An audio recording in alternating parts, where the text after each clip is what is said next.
High বন্ধুরা, কি অবস্থা সবার? আমি অনলাইনে এসে কাউকে কিছু বলতে চাই না, তবুও চারপাশের উল্টাপাল্টা অবস্থা দেখে না বলেও পারি না। আজকের ভিডিও এই দুইজন মানুষকে নিয়ে। এরা কিন্তু আমার বউ ব্যবসায়ীদের তালিকায় রয়েছে। ধরুন আপনি অনলাইনে কিছু করতে চান অথবা ভাইরাল হতে চান, ইনকাম করতে চান, কিন্তু আপনার ট্যালেন্ট নেই। তখন কি করবেন? তখন আপনি একটি বিয়ে করে একটি মেয়ে জোগাড় করেন, অথবা গার্লফ্রেন্ড বানিয়ে মেয়ে জোগাড় করেন, অথবা ছেলেকে হিজড়া বানিয়ে জোগাড় করেন, কিন্তু একটা মেয়ে জোগাড় করেন। বিষয়টা একটু ব্যাখ্যা করবেন? আমরা মুসলমান হওয়া সত্ত্বেও আমরা কিন্তু এখন মেয়ে রিলেটেড কন্টেন্টগুলো বেশি দেখার আগ্রহ প্রকাশ করি। আর এই সুযোগ খাটিয়ে এই দুজন মদন কুমার দাস এবং দাসী তাদের ফ্যামিলি কন্টেন্ট আমাদের মাঝে তুলে ধরেছে। এই ছেলের তো নিজের কিছু করার কোনো ক্ষমতা নাই, তাই বউকে নিয়ে নিজেদের কন্টেন্ট তৈরি করে। কারণ জানে বর্তমান সময় মেয়েদের নিয়ে তৈরি করা কন্টেন্ট মানুষ বেশি দেখে, তাই কি করবে?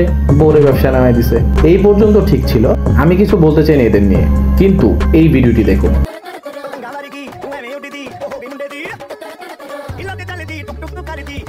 এই ভিডিওটি দেখার পর আমি চিন্তায় পড়ে গেছি, এরা মুসলমান নাকি হিন্দু।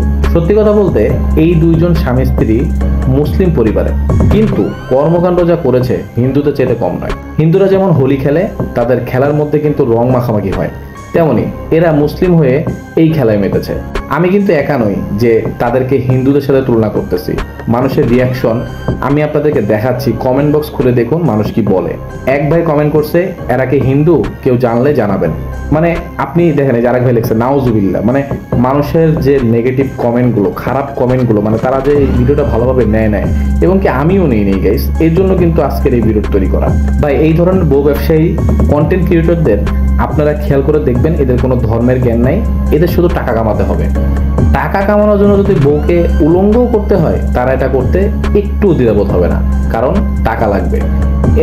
এদেরকে যত যাই বলুন না কেন, এরা কোনো গায়ে মাখাবে না, চিন্তা করবে আমরা যা করতেছি এটাই বেস্ট।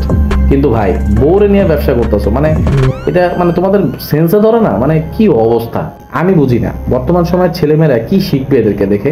এদের দেখা দেখি দেখা যায় আরো ছেলেপেলেরা নিজেদের স্ত্রীদের ক্যামেরার সামনে আনবে, রং ঢং করবে, মানুষদের দেখাবে আমার বউ কত সুন্দর, কি সুন্দর অ্যাক্টিং করে। মানে কি অবস্থা! এমনিই তো পোলাপাইন এগুলো নিয়ে পইরা আছে এবং এদেরকে দেখে এগুলোই শিখবে, এছাড়া বেস্ট কিছু শিখবে না। ভাই আমি পার্সোনালি একটা কথা বলি, এই ধরনের কাজ কোনো মুসলমানের কাজ না, তাই আমি এদেরকে নিয়ে বেশি একটা কথা বলতে চাই না। কিন্তু এরা বউ ব্যবসায়ী, এটা আপনারা মাথায় রাখুন। আমি আছি যারা উল্টাপাল্টা কন্টেন্ট তৈরি করবে তাদেরকে বাস দেওয়ার জন্য। সবাই রেডি থাকুন, দেখা হবে নেক্সট ভিডিওতে। ভিডিওটি ভালো লাগলে বেশি বেশি শেয়ার করে দাও এবং আমাদের চ্যানেলটি সাবস্ক্রাইব করে দিয়ে ভিডিওটি লাইক দিয়ে দাও। আজকের জন্য বিদায় নিচ্ছি, আল্লাহ হাফেজ।